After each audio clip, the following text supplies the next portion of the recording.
What that means is I combine my loves of math and magic to do something I call mathemagics. But before I get started, I have a quick question for the audience. By any chance, did anyone happen to bring with them this morning a calculator?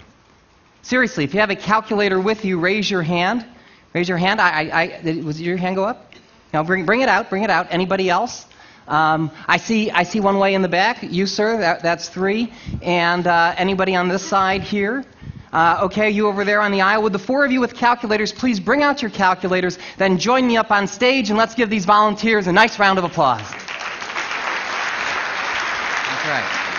Now, since I haven't had the chance to work with these calculators, I need to make sure that they are all working properly. Would somebody get us started by giving us a two-digit number, please? How about a two-digit number? 22. And another two-digit number, sir? 47. Multiply 22 times 47. Make sure you get 1,034, or the calculators are not working. Do all of you get 1,034? 1,034? No.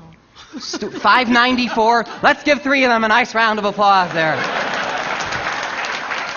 Would you like to try a more standard calculator just in case? Okay, great. What I'm going to try and do then, I noticed that took some of you a little bit of time to get your answer. That's okay. I'll give you a shortcut for multiplying even faster on the calculator.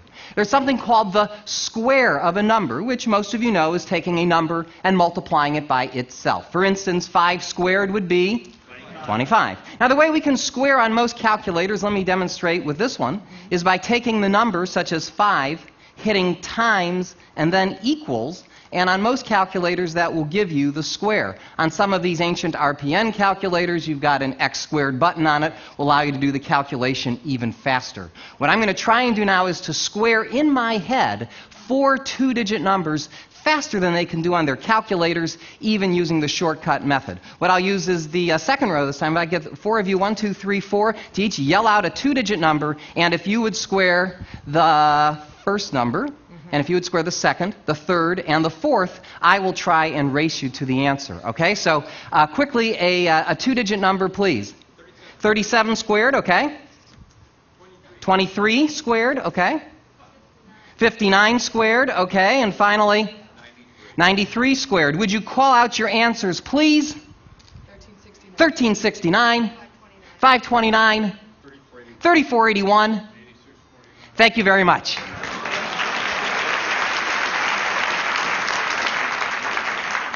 Let me try to take this one step further. I'm going to try to square some three-digit numbers this time. I won't even write these down. I'll just call them out as they're called out to me. Anyone I point to call out a three-digit number. Anyone on our panel verify the answer. Just give some indication if it's right. A three-digit number, sir, yes? 987. 987 squared is 974,169. Yes? Good. Another three-digit. Another three-digit number, sir. 457 squared is 205,849. 205,849. Yes. Okay. Another three-digit number, sir. 321 is 103,041. 103041. Yes. One more three-digit number, please. 722 is 500. Ooh, that's a harder one. Is that 513,284? Yes. One more three-digit number, please. 162 squared is 26,244. Thank you very much.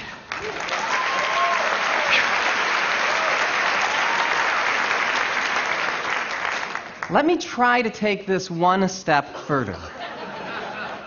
I'm going to try to square a four-digit number this time. Now, you can all take your time on this. I will not beat you to the answer on this one, but I will try to get the answer right. To make this a little bit more random, let's take the fourth row this time. Let's say 1, 2, 3, 4. If each of you would call out a single digit between 0 and 9, that will be the four-digit number that I'll square. 9, 7, 5, 8. 9758. This will take me a little bit of time, so bear with me. 95 million 218,564. Thank you very much.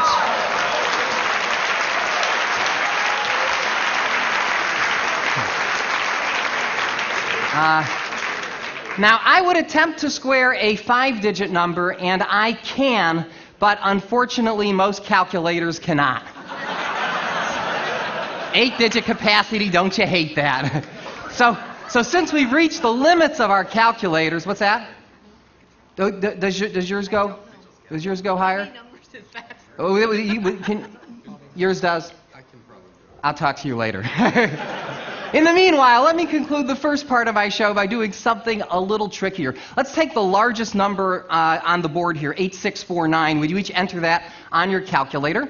And instead of squaring it this time, I want you to take that number and multiply it by any 3-digit number that you want. But don't tell me what you're multiplying by. Just multiply it by any random 3-digit number.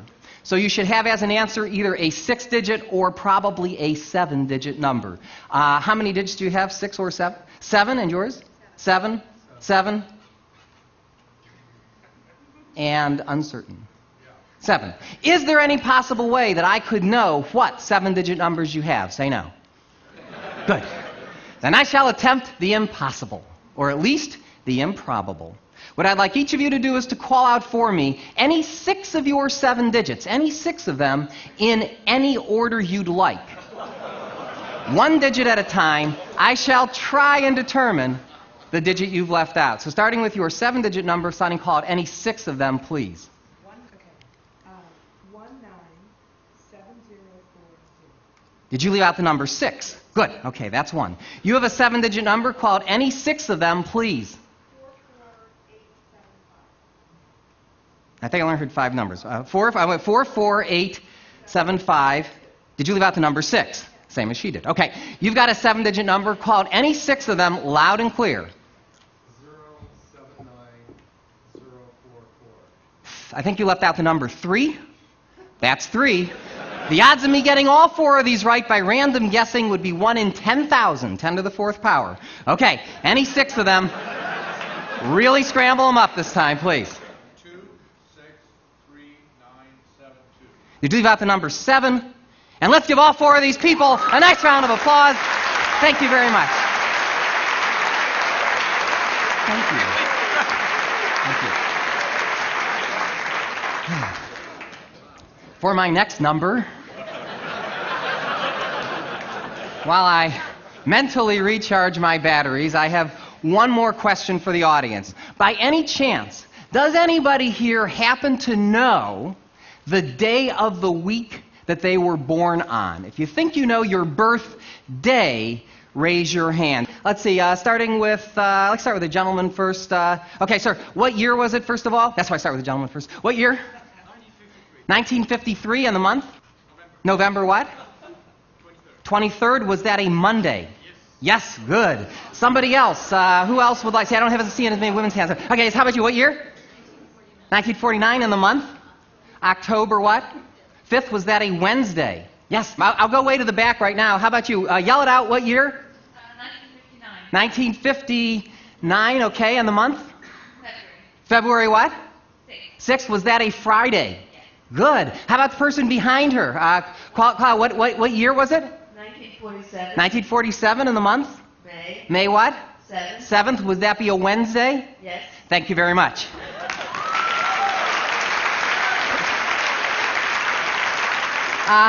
Anybody here who'd like to know the day of the week they were born? We could do it that way. Of course, I could just make up an answer and you wouldn't know. So I come prepared for that. I brought with me a book of calendars. Goes as far back into the past as 1800, because you never know. I didn't mean to look at you, sir. You were just sitting there. Anyway, Chris, you could help me out here if you wouldn't mind. This is the book of calendars, and I'll ask, who was it that wanted to know their birthday? You, sir? Okay. What year was it, first of all? 1966. 66. Turn to the calendar with 1966. And what month? April. April what? 17th. 17th. I believe that was a Sunday. Can you confirm, Chris? Yeah, okay. I'll tell you what, Chris, as long as you have that book in front of you, do me a favor, turn to a year outside of the 1900s, either into the 1800s or way into the 2000s. That'll be a much greater challenge for me. What year, Chris, would you like? 1824. 1824, okay. And what month? June. June what? 6. 6, was that a Sunday? It was. And it was cloudy. Good. Thank you very much.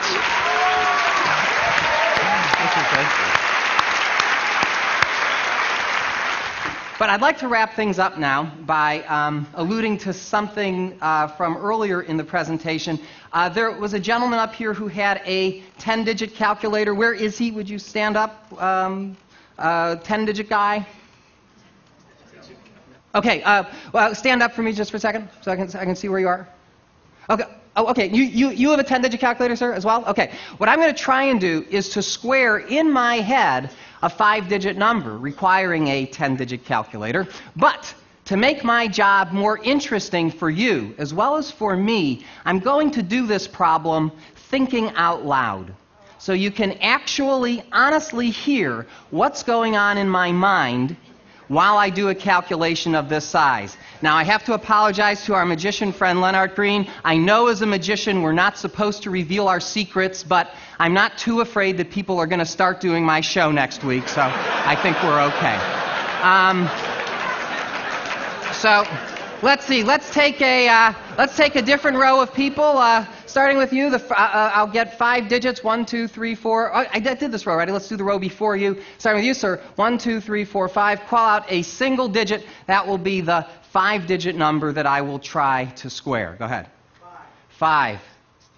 7. 6. 8. 3. 57,683 squared. Yuck. Let me explain to you how I'm going to attempt this problem. I'm going to break the problem down into 3 parts. I'll do 57,000 squared plus 683 squared plus 57,000 times 683 times 2. Add all those numbers together and with any luck arrive at the answer. Now let me recap. Thank you. While I explain something else. I know, that you can use, right? Forget everything else. While I do these calculations, you might hear certain words, as opposed to numbers, creep into the calculation. Let me explain what that is. This is a phonetic code, a mnemonic device that I use that allows me to convert numbers into words. I store them as words and later on retrieve them as numbers. I know it sounds complicated. It's not. I just don't want you to think you're seeing something out of Rain Man here. There's definitely a method to my madness. Definitely. Sorry. You want to talk to me about ADHD afterwards, you can talk to me. All right. By the way, one last instruction. For my judges with the calculators, okay, you know who you are. There is at least a 50% chance that I will make a mistake here. If I do, don't tell me what the mistake is. Just say you're close or something like that, and I'll try and figure out the answer, which could be pretty entertaining in itself. If, however, I am right, whatever you do, don't keep it to yourself, okay? Make sure everybody knows that I got the answer right, because this is my big finish, okay? So, without any more stalling, here we go. I'll start the problem in the middle with 57 times 683. Now, 57 times 68 is 3,400 plus 476 is 3,876. That's 38,760 plus 171. 38,760 plus 170 is 38,931. 38,931, double that to get 77,862. 77,862 becomes cookie fission. Cookie fission is 77,822. That seems right. I'll go on. Cookie fission. Okay, next I do 57 squared, which is 3,249. So I can say 3 billion. Take the 249, add that to cookie. 249, oops, but I see a carry coming. 249, add that to cookie. 250 plus 77 is 327 million. Fission. Okay, finally, we do 683 squared. That's 700 times 666 plus 17 squared is 466,489. Rev up if I need it. Rev up, take the 466, add that to fission to get, 328,489. Good. Thank you very much. I hope you enjoyed mathematics. Thank you.